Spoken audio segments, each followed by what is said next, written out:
parents as parent advocate. And one of the things that you want to do as well is write and document every time that you speak with someone regarding an issue and what their concern was. And do it in front of them and say, did I hear you correctly? And you put the date, you put the time, and you write it down. And then you take what Susanna has done, what you've done, and then you write a letter. And you go up the chain of CMS as well. You go to the area superintendent, you send it to them, you send it to whoever, the superintendent had about for interim, and then 2 letters, CC, you copy, right? You copy Ms. Helms, you copy, La Noticia. La noticia. I can never get it right. You copy the media, and you copy the commissioners, and you let everyone know, this is what's happened. The next thing that we're going to do is we're going to picket, okay? If you don't handle this within this time, if we don't get a response back, then our next thing, you will leave us no other recourse than to do what is within our rights. Yeah. Okay, she has 2 questions. The first one is, she has been sent letters from her second grader to join the PTA. She's wondering if you recommend this, if it'll help her, her child's education in any way. And the second question is that every time she goes to school, they tell her, you need to bring your own interpreter. She's wondering if they are allowed to tell her that, or if they're required to have one for her, and if she, if it's necessary for her to bring her own, because she's, yeah. That's one of the things that I'm going to call about tomorrow, because I know that the district used to have interpreters. I don't know if they have them all based. I know they used to have the over at Collingswood, the Language Academy. I have gone to programs over there where they have all these machines. What happened to all the machines? I work at Fans High School. It's my 4th year, and I am the only one who translates. Now Jennifer Hager is working there, but they call teachers. And I have many friends in different schools. Teachers, ESL teachers, bilingual ones, who we are not many. Right. We are a few. We are called all the time. I love helping families, so it's not a problem for me. Right. The thing is that there is a moment in which there is a huge amount of work. Okay. That is something that needs to be discussed at This school obviously board happens level. in other schools. We are establishing a resource center from the Latin American Coalition within McClintock Middle School 1 day a week. And one of the warnings that we were told is, be careful, they're going to use you as interpreters. So you have to sort of stand your ground so that they don't use your interpreters. Eso también pasa en otras escuelas, puesto que tenemos un centro de recursos que está empezando en un middle school y nos advirtieron que esto podía pasar. And that's a common issue. The system has interpretation equipment. The ESL department has one. Title I Services has one. Tarrant University has one. Yeah.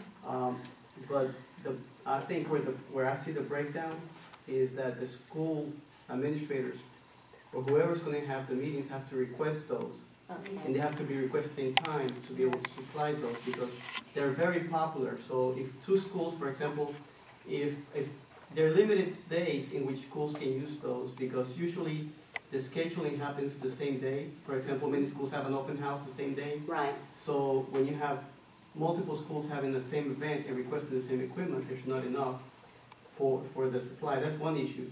But I think the issue, the equipment lays, sometimes it's there for days, not used, because the administrators are not requesting it. So I think it's more of an administrative issue than the system not having the equipment. Right. But I wanted to make one more comment, and I guess it's just quickly, I hear what you're saying about the organizing and it's necessary, because I work in the diversity office and I get more issues than I can handle. My voicemail is full. I can't, I'm one person and we have 134,000 students. But But what the other part that my suggestion to this is that if you hear the comments, I think many of the issues need to be solved at the school level. Yes. There are a number of organizations that are advocating already at the board level, at the macro level, at the structural level. But there's a need for parents to be involved, like she said, to answer her question about the PTA. Yes, it helps to be, the PTA is important. Yes, they need to provide interpretation. She doesn't need to bring, because that's the question she was asking.